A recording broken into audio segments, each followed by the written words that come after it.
picture the biggest football match of the year. One nation chasing history, another trying to stop them, and 1.5 billion people watching around the world. Now picture the two teams walking off at halftime and not coming back for almost half an hour. That's the situation hanging over Sunday's World Cup final. And Argentina's players? They are not happy about it. Let's start with the number FIFA wants you to remember. 17 minutes? That's the halftime length soccer's governing body officially confirmed for the final at the New York/New Jersey Stadium. And FIFA broke the math down neatly for reporters. The concerts by Shakira, BTS, Justin Bieber, and Madonna will run 11 minutes. Setting the stage up and tearing it down takes 6 minutes. Add those together, that's 17 minutes total, just 2 minutes longer than the standard 15-minute halftime the sport has used for about a century. Clean, simple, and easy to defend on paper. But here's the catch. That number only holds up if everything runs perfectly on schedule. And the people covering this show closely don't think it will. So what are they saying instead? Multiple sports outlets, days before kickoff, are warning the break could stretch as long as 30 minutes, well past soccer's usual 15-minute limit. This isn't some random fan account guessing. This is the framing serious outlets are running with. Forbes gets even more specific, reporting the show is expected to start somewhere around 3:50 to 3:55 p.m. Eastern and last roughly 25 minutes. Yahoo Sports explains exactly why the gap exists.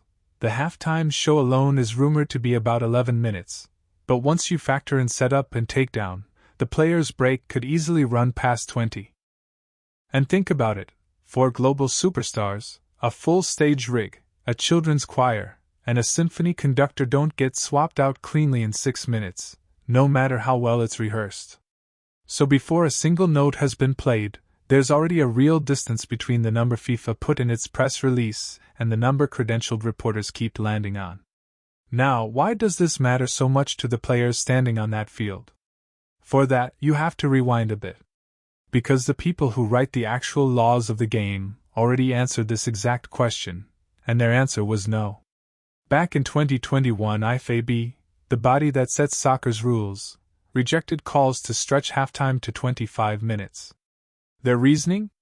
A longer stretch of sitting still could hurt player welfare and safety. That's the same rulebook FIFA is now bending for one match, in one stadium for one show. The experts who study recovery said a quarter of an hour is basically the ceiling, and FIFA is now pushing right up to that line, and by most independent estimates, straight past it, for the most watched match of the entire year. And here's the thing, we've seen this movie before, in this exact building. Last summer's Club World Cup final, also at MetLife, featured performances from J Balvin, Doja Cat, Thames, and Emmanuel Kelly, and that break also ran past 15 minutes. Call it a dress rehearsal.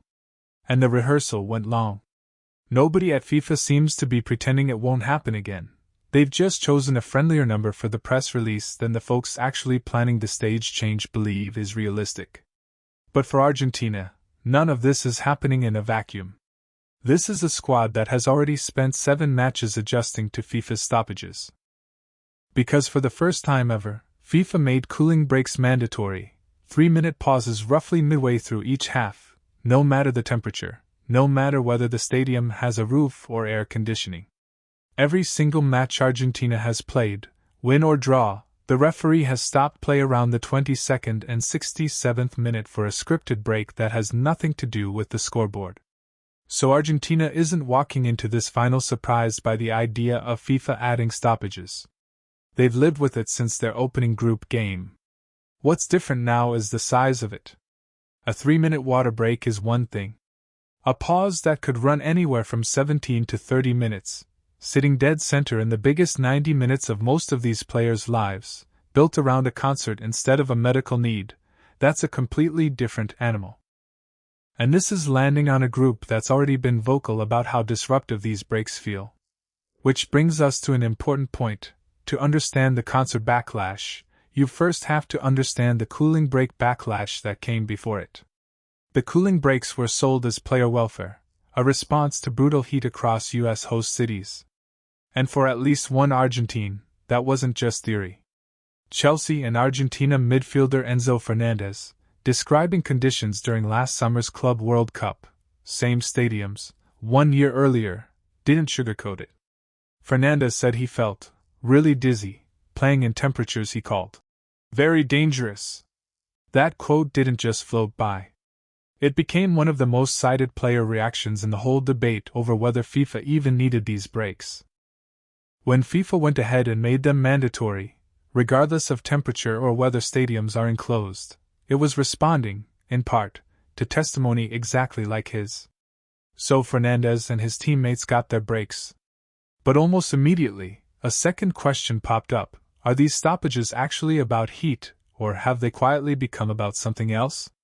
Netherlands captain Virgil van Dijk didn't hold back, suggesting the breaks felt like they served broadcasters as much as players. In his words, "Watching game after game every time going to commercial is a bit, not really that I like it. I think for the neutral watchers on TV, it's also not great." He was fair about it, adding that in real heat they make sense. If it's really hot, obviously it would be good to put them in, but I think you have to look at it in every game separately. Norway's manager Ståle Solbakken went further, calling the breaks disruptive to actual coaching. His problem? The fixed timing clashes with when he normally makes substitutions.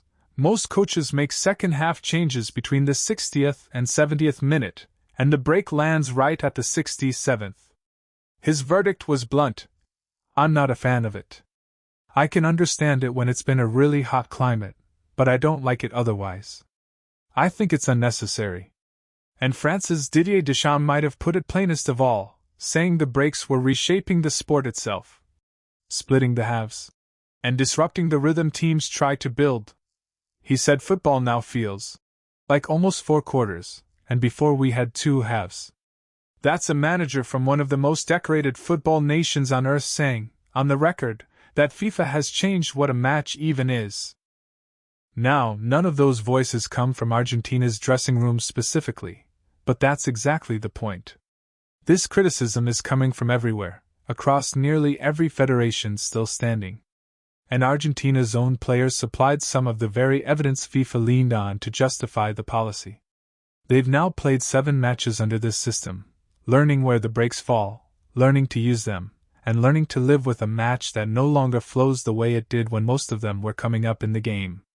Scientific American summed up the mood before the knockouts even began, describing games that now stop at a fixed point regardless of what's happening on the field, noting every match at this World Cup stops at the 22-minute mark of each half. Fans booed when it happened in a group game where nothing dramatic was even going on. And one analysis of the online reaction found the mood overwhelmingly negative. 75% of the conversation around hydration breaks was unfavorable. So that's the environment this extended concert halftime is dropping into. Which raises the obvious question: if a 3-minute water break is already enough to draw complaints from captains and managers across the tournament, what happens when the pause in the biggest match of their lives is 5 or 6 times longer, built around a stage show instead of a medical need? To grasp the scale here, look at who FIFA has actually assembled. This is being built as the first ever halftime show in the history of a men's World Cup final. And it's not one act, it's 4 headliners: Madonna, Shakira, Justin Bieber, and BTS, all sharing one stage window, inside one stadium, on a night that same building has to host a full football match around it. There's a genuine cause attached, too, which is part of why FIFA has leaned in so hard. It's a partnership with Global Citizen aiming to raise money for the FIFA Global Citizen Education Fund, supporting education and soccer opportunities for kids worldwide, with a reported target, per Yahoo Sports, of $100 million. It's a real, worthy goal. It's also a big reason FIFA has been reluctant to trim the show, even as the clock math gets harder to defend. Running the whole thing creatively is Chris Martin of Coldplay, who outlets describe as essentially deciding the running order and stagecraft. FIFA leaned into that from the very start, even releasing a promo video with Elmo, where Martin asks the Sesame Street character for help finding big stars, and Elmo and friends suggest Madonna and BTS. Cute marketing. It was also the moment the sheer scale of this thing started to become obvious. Because from there, the lineup only grew. Beyond the four headliners, we've got Burna Boy, conductor Gustavo Dudamel, and the PS22 chorus performing with Coldplay, a Grammy-nominated Afrobeat star, a world-class conductor, and a public school children's choir from Staten Island, all in the same stage window. Burna Boy called representing his continent on that stage. A privilege and a responsibility that I don't take lightly. And that's before the separate closing ceremony before kickoff, which has ballooned into its own spectacle, Post Malone headlining, with appearances from names like Tom Cruise, Aisha Speed, Robbie Williams, Nicole Scherzinger, and Laura Pausini. That's not even the halftime show. But it sets the tone. FIFA has designed this less like a football match with entertainment attached, and more like an entertainment production with a football match tucked inside it. And none of that is a problem for the sport, until you remember that every extra act, every choir riser, every conductor's podium is more equipment that has to physically appear on that field and vanish again before Argentina and Spain can restart. FIFA's official 6-minute changeover number was written for a stage show.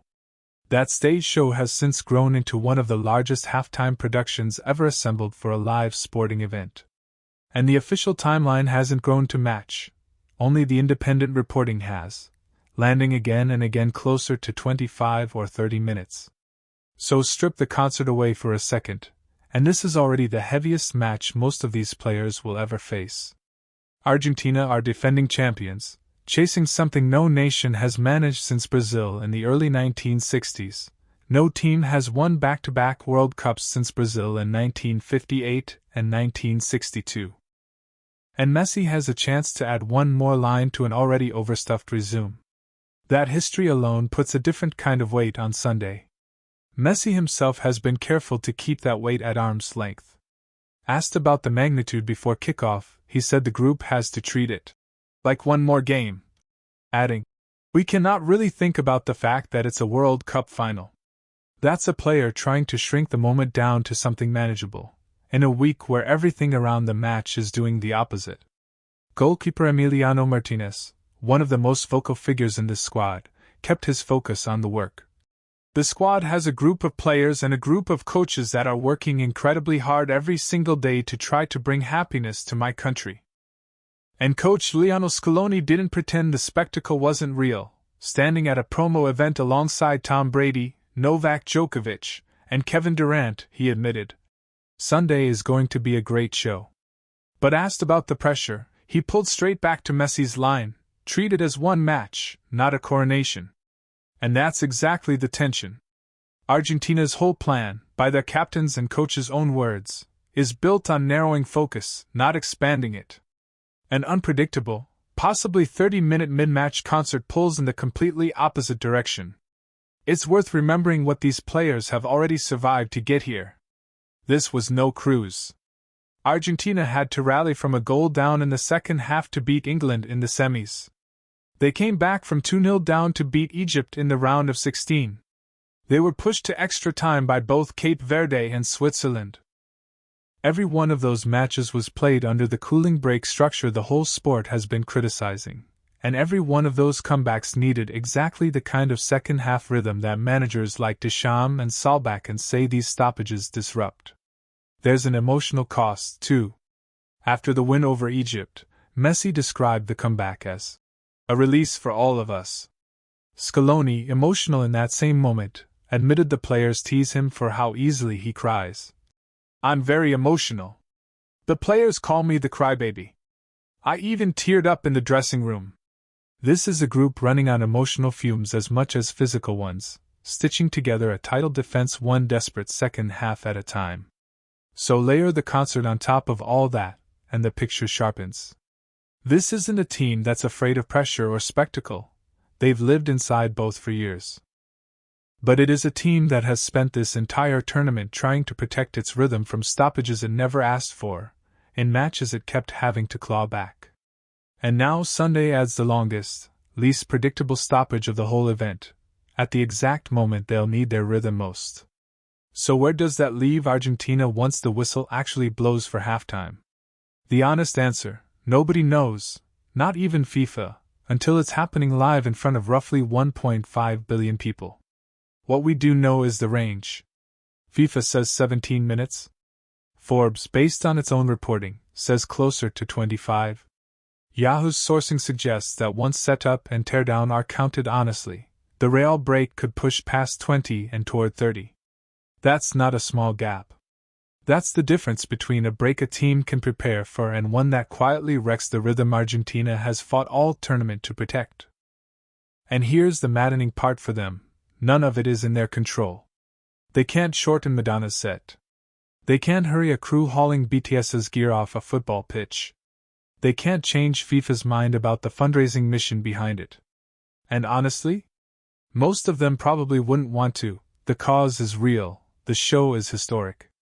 What they can control is how they reset once the music stops, the stage disappears, and it's suddenly just them, Spain, and 45 minutes standing between them and history. They've adapted before. They adapted to cooling breaks they didn't ask for and used them to close out comebacks against England and Egypt. They adapted to 2 knockout games that went to extra time. Whether they can adapt one more time, to an interval that might run nearly double what any team has ever walked off at halftime, is something nobody will know until Sunday afternoon.